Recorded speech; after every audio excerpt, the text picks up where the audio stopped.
बहुत समय पहले की बात है। एक राजा को उपहार में किसी ने बाज के 2 बच्चे भेंट किए। वे बड़ी ही अच्छी नस्ल के थे और राजा ने कभी इससे पहले इतने शानदार बाज नहीं देखे थे।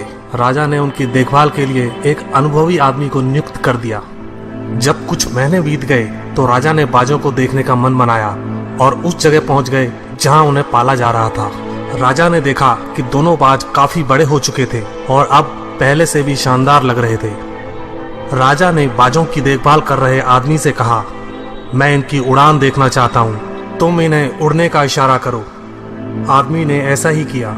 इशारा मिलते ही दोनों बाज उड़ान भरने लगे, पर जहाँ एक बाज आसमान की ऊंचाइयों को छू रहा था, वहीं दूसरा कुछ ऊपर जाकर उसी डाल पर आकर बैठ गया जिससे वो उड़ा था। ये देख राजा को कुछ अजीब लगा। क्या बात है, जहाँ एक बाज इतनी अच्छी उड़ान भर रहा है, वहीं ये दूसरा बाज उड़ना ही नहीं चाह रहा। राजा ने सवाल किया, जी हुजूर, इस बाज के साथ शुरू से यही समस्या है, वो इस डाल को छोड़ता ही नहीं।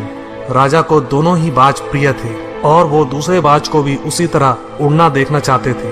अगले दिन पूरे राज्य में ऐलान कर दिया गया, जो व्यक्ति इस बाज को ऊंचा उड़ाने में कामयाब होगा उसे ढेरों इनाम दिया जाएगा। फिर क्या था, एक से एक विद्वान आए और बाज को उड़ाने का प्रयास करने लगे, पर हफ्तों बीत जाने के बाद भी बाज का वही हाल था।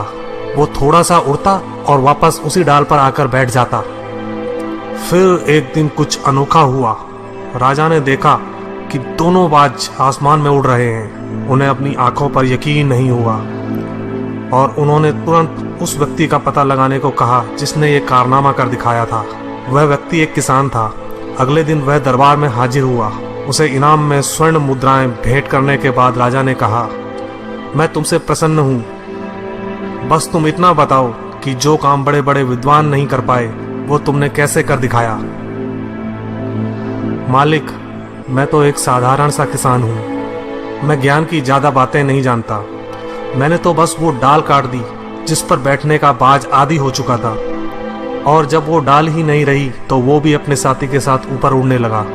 दोस्तों, हम सभी ऊंचा उड़ने के लिए ही बने हैं, लेकिन कई बार हम जो कर रहे होते हैं उसके इतने आदी हो जाते हैं कि अपनी उड़ान भरने की, कुछ बड़ा करने की काबिलियत को भूल जाते हैं। यदि आप भी सालों से किसी ऐसे काम में लगे हैं जो आपके सही पोटेंशियल के मुताबिक नहीं है, तो एक बार जरूर सोचिए कि कहीं आपको भी उस डाल को काटने की जरूरत तो नहीं जिस पर आप बैठे हैं।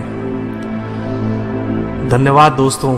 अगर ये कहानी पसंद आई तो प्लीज़ सब्सक्राइब करें, लाइक करें, शेयर करें और कमेंट करें। Thank you once again.